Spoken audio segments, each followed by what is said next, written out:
Can you see it? Oh, jeez. So, this is all rusty brown water too. The drain bolt loose, and I'll take her out of there and see exactly how much water is inside of this. Welcome back to B&F Outdoors. Well, I just wanted to make a slight video that we don't normally make, and we don't usually call somebody out.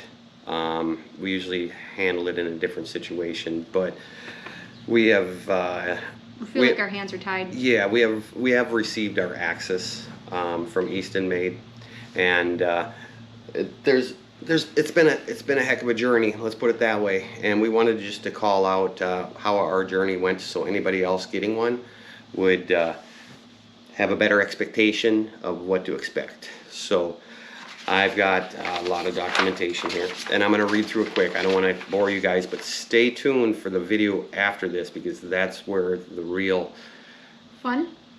I wouldn't call it fun. The real the problem. So on January 21st, 2022, I placed a call to Eastonmade and ordered an access from Jerry with a G. I was told delivery would be January of 2023, but they were expecting much shorter times, production times, so more likely September or October of 2022. In March of 2022, I called to inquire about the electric start upgrade, because I was told that, hey, these things are a little hard to pull over, and I was thinking maybe Brittany wouldn't be able to pull it over. And I talked to Jerry. At that time, he could not find my order, but then after searching for a while, he did locate it. While on the phone, I asked about possible delivery times being shorter, and he told me July 2022. I was really surprised. It was going to be that quick. But he did call me back within the hour and said, hey, you know, he messed up. He had the wrong order, and he said delivery would be September 15th, 2022, approximately 3 to 4 months earlier than the January 2023 date. In August 2022, I called him once again to confirm delivery date and destination for, you know, the September delivery, because they didn't have it on file where it was being delivered to yet. I was told at that point that they were running behind. It would be mid-November of 2022 instead. And I was told acquisitions of the engine was the delay. So in October, I called once again for the November delivery date to be set up and make the final payment, and was told it would be December of 2022. So they pushed it out again, and I was also told once again the engines was the delay. In November, I called again for the December delivery date, and I was told it would then be now February 14th, 2023, because the receptionist was joking on the phone about it being a good Valentine's Day present. The same problem was the engines was the delay in the production. So in January 17th, I called. You skipped. Oh, did I? Mm-hmm. No, January 17th I called. Oh.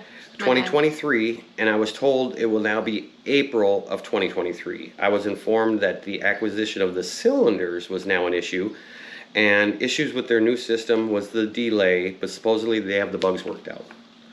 On March 6th, I called once again for the delivery date in April, so I could make the final payment, give them the address it needed to be delivered to, and I was told at that time the splitter, I would be told I would be contacted when the splitter goes into production for the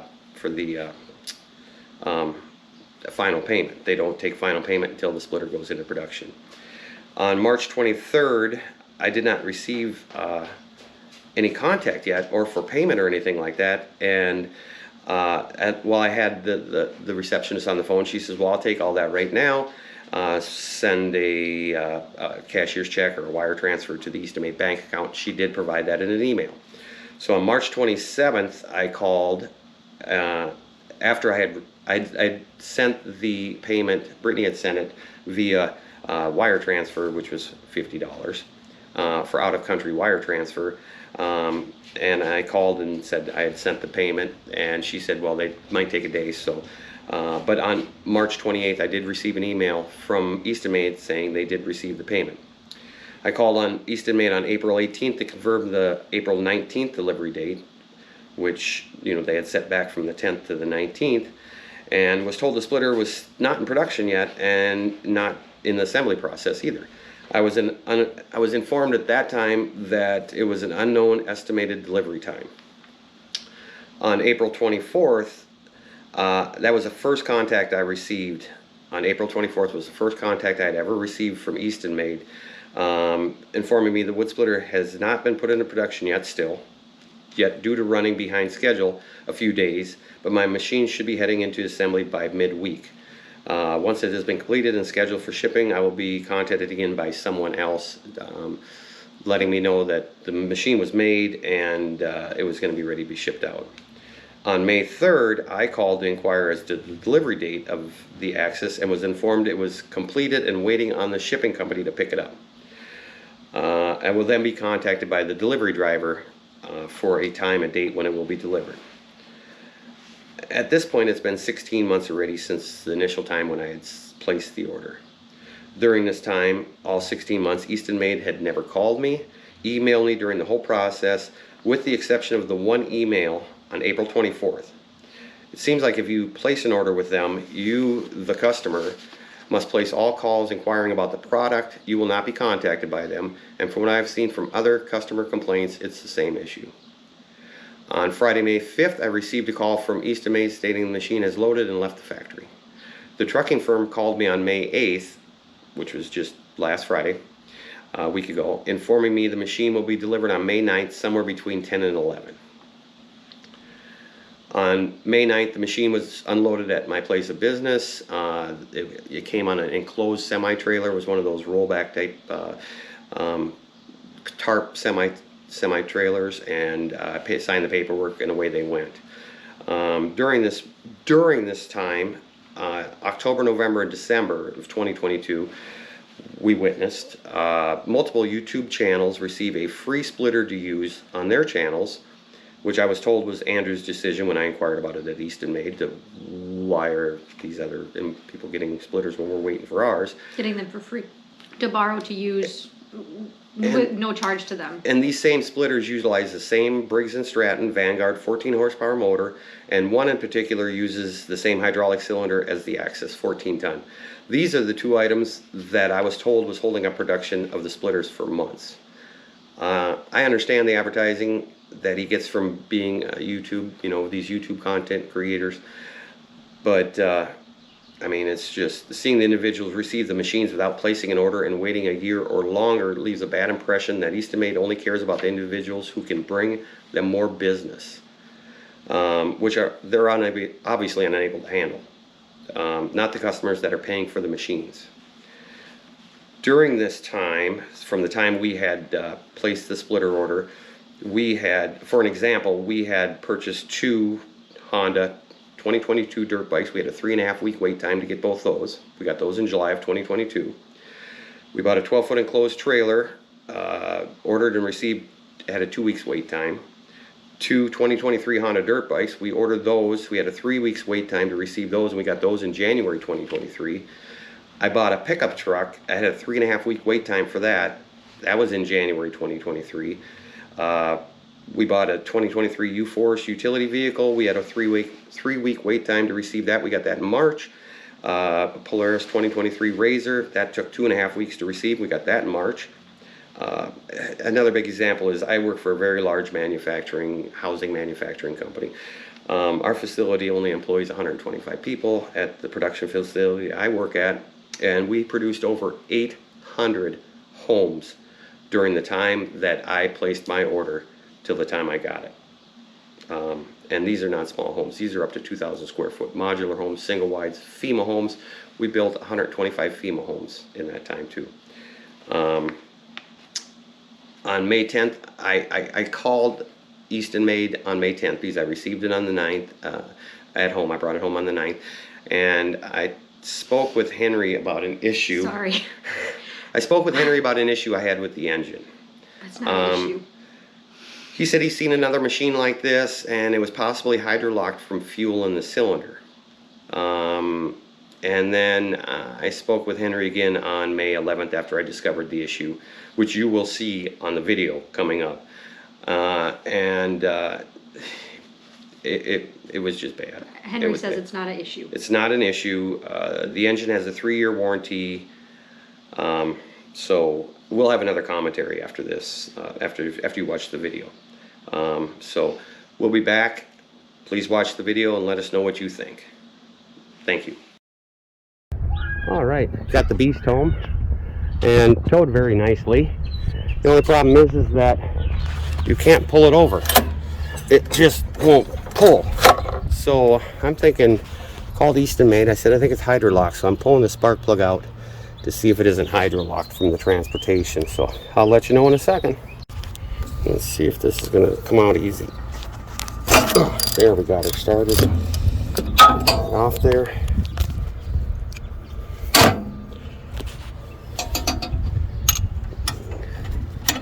Get down in there. Get that spark plug out of there.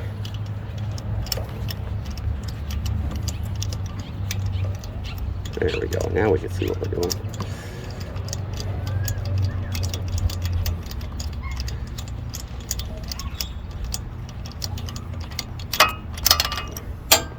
Got her out. Spark plug. Looks a little used. It is awful wet. Let's see if we got anything come out of there when we pull this thing over. Oh gosh, yeah. Huh, that's water. So, I don't know if you can see all this. It's kind of hard to see, but you can kind of tell how wet it is. That's water. That's not gas. That is actually water coming out of the spark plug. It's not oil. It is water. And these things aren't water cooled, so I don't know what's going on there. See if I can't get that. There's some more coming out. There's some more coming out. That is actually, I don't know if you can see that or not. That is soaking wet. Looks rusty too. So I don't know what's going on there. Let's see if I can't get that zoomed in there a little bit better. Let's see, maybe I'll take a picture, maybe I'll show it better. I'm going to continue pulling this over. I did get a couple pictures of it for Eastonmade. There's some more come out. Whoa, that's splashing my phone. Oh, there's some more come out. Wow. Yeah, it's pretty much all over the place, all over the side of the machine. It's down here. It's rusty, so that's not good. The ground's wet down here from it. I'm going to keep pulling it over and I'll be back. So what we come up with here is that is rusty brown water, and it's still coming out. If you watch it here, see it? Can you see it? Oh, jeez. So this is all rusty brown water too. This is not a liquid cooled engine, so somehow there's water down inside this engine. Okay, well, I guess I'm calling Eastonmade again tomorrow. I called them today on this issue and they said I thought it was hydrolocked because of the gas, you know, the transportation, but they said that this valve, this shutoff, when you shut this off, shuts the gas off. But I thought, well, maybe it could be getting in there, but it is full of water, full water. Spark plug, it's a little brown. It was wet. It's corroded, a little dark, but well, I'm going to continue pulling it over. Try to get everything out of it I can. I'll put the plug back in and see if it runs. I don't know if this is definitely gas. I don't know how it ran with all that water in it from the factory. So, okay. Well, I'll get some paper towel and clean all this up. It's even wet down below the machine.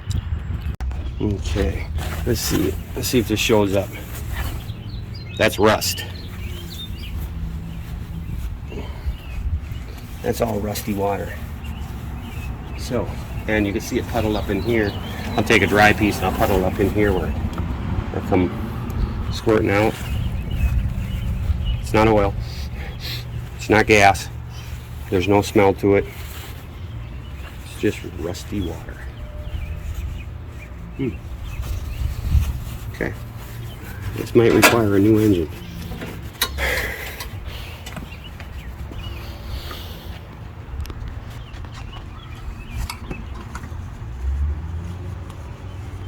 I'm gonna clean all this off and see if I'll put a piece of paper towel up there, see how much more is spraying out.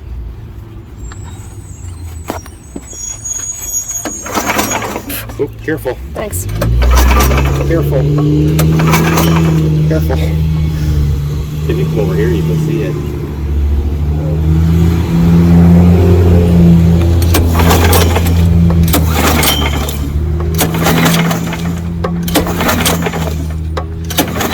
Seems like it's clearing up a little bit.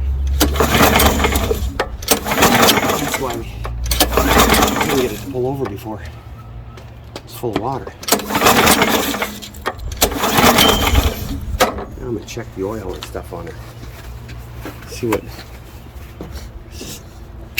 I know I checked the oil before, but you know, the oil on the upper side's looking good. Yeah, we're gonna go in a couple of minutes. Look. We'll take the van. Make sure you have a drink. So we have a drink. Might be a little over full. It says tilted backwards, but that appears to be like it's okay oil too. I don't see any water in that. But the cylinder is definitely full of water and rusted. So imagine the rings, valves. There was a lot of water coming out of that. Maybe a little bit more. So, all right, sounds good. Well, we went morel hunting, found 3 little morels. So I'm back. I'm gonna see if it's still got any water in it. I'm gonna give it a couple tugs, and I'll set the phone up right here to see if I can't get that on camera.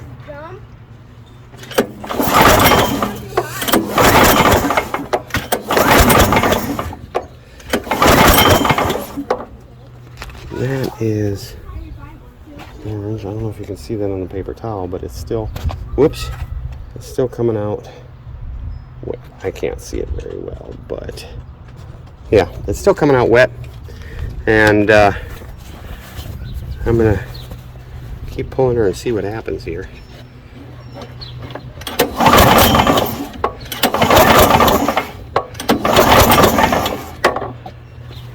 Still spitting it out. I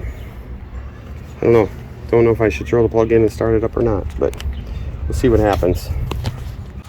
I'm gonna check the dipstick again. Make sure it's up to the right level, and it doesn't look wet in there.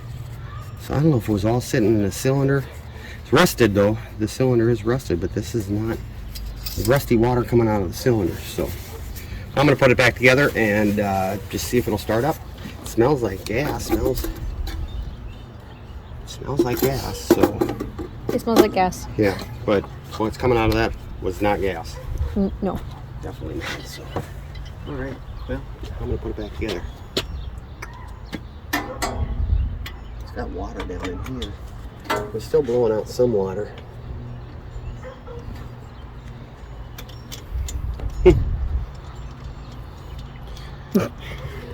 Sorry. I don't know. I was picking the stickers off your back. I don't know. I'm afraid this engine rings might be a little bad in it. The cylinder's probably rusted. Water does that? Yeah. They don't recommend it. Really? It's not one of those hydro engines? No, it's not a. Yeah, it's not a hydro. All right, back at the axis. I am going to drain this oil to see if there's any water in it. I've already cracked the drain bolt loose, and I'll take her out of there and see exactly how much water is inside of this. Huh. Yeah, it definitely doesn't look too good, does it? Not sure, but oil's probably not supposed to look like this. Yeah, okay. Well, that'll explain a few things. Well, it's still draining. So that short run that I did yesterday must have put the water with the oil, because on the dipstick it was showing clear oil yesterday. So when we started it up after we got the water out of the cylinder, we decided to pull the oil today and check to see how it looked. And definitely don't think this is too good. I'm gonna pour it. I got a little bit of fresh oil left over from a different. I'm gonna pour this in and see if I can't get this stuff to flush through a little. It is flushing some of that out.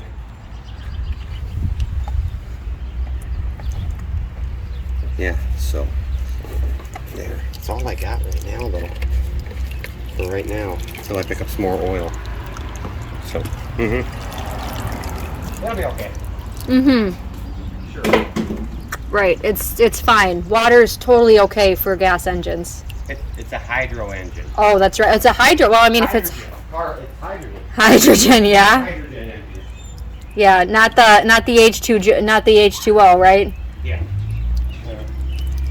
Okay, that's good, Trying right? to go green and save the. We're going green. Yeah. I'm This gonna pull it over is a not couple green. times. Just to see if I can't flush some more of that out. I think what I'll do is I'll just let her drain there. Put the dipstick back in and put that plug in. It's starting to sprinkle out a little bit, but I guess that's really not going to hurt anything with the amount of water that was inside the engine. I guess we can laugh about it now, but What else can you do? yeah. All right. So there we go. All right, so what I'm going to do first is I'm going to take the Mobile Full Synthetic 5W30, put it in the machine, let it run for, I don't know, half an hour, then flush all that out and put the good stuff in. This is a lot more expensive than this one. Well, they're $7 compared to $9 a quart. So give or take, but this is supposed to be a little bit better. But that's what I'm going to do, so I'm going to put that in for now and see if I can't flush all this water out of the system.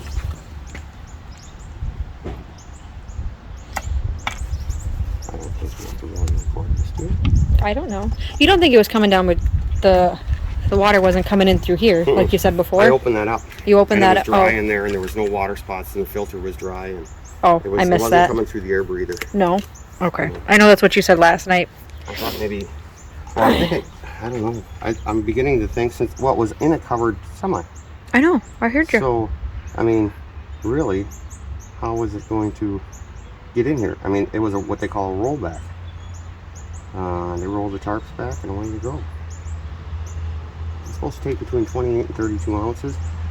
Should be 32 ounces in this, and yeah, we got no ways to go. Do you have any idea how water got into it then? Pretty much came that way. Okay. Take it down to 4 ounces. Machine's level, so.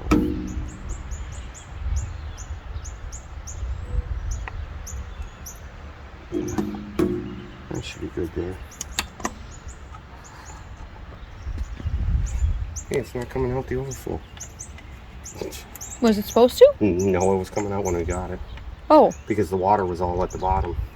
So when I checked the dipstick looked like it had clear oil on it. Yeah. Which it did, because the water was at the bottom of the motor and all the oil was floating on top. I got my fingers greasy and I'm trying to do this from a weird angle. There we go. Yeah, so. Okay. Okay. Are you gonna start it now?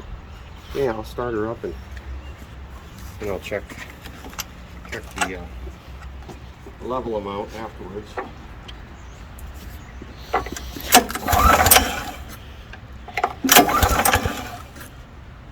I don't think I'm all the way off stop. There you go.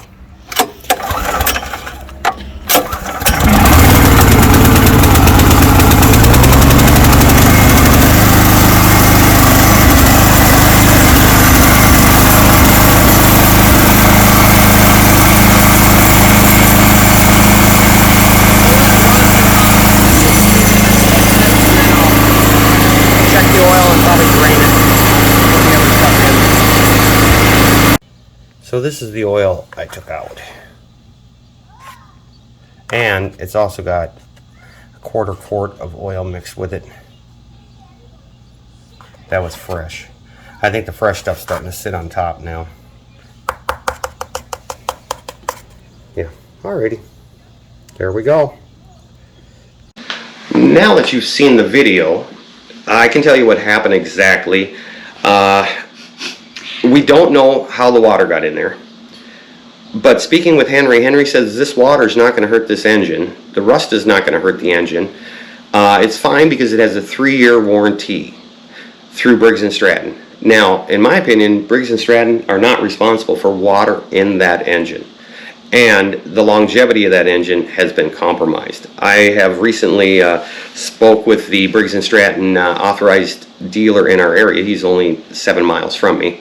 It's a big implement place, and showed him the video. That same video that I sent to Henry, and the same pictures I sent to Henry, the same video you just got done watching. And he said, this is not good. He documented the serial number. He contacted Briggs & Stratton. So Briggs & Stratton are aware of this issue, and I can guarantee you they won't cover it because it is not something that they cause. It's not a engine manufacturing issue. When I contacted Henry, Henry didn't want to replace the engine. He just said that, hey, it's got a 3-year warranty. So in the video you can see that that I did a few things to take precautionary measures. So at this point, are we sitting with a 2,000 pound paperweight a year and a half from now? These engines are not cheap. So yeah, your thoughts on it? Did I miss anything? I mean, for $13,000, did we get our money's worth? I mean, leave a comment, pass this on, whatever. It's just, another thing too is there was 4 or 5 other machines on that trailer.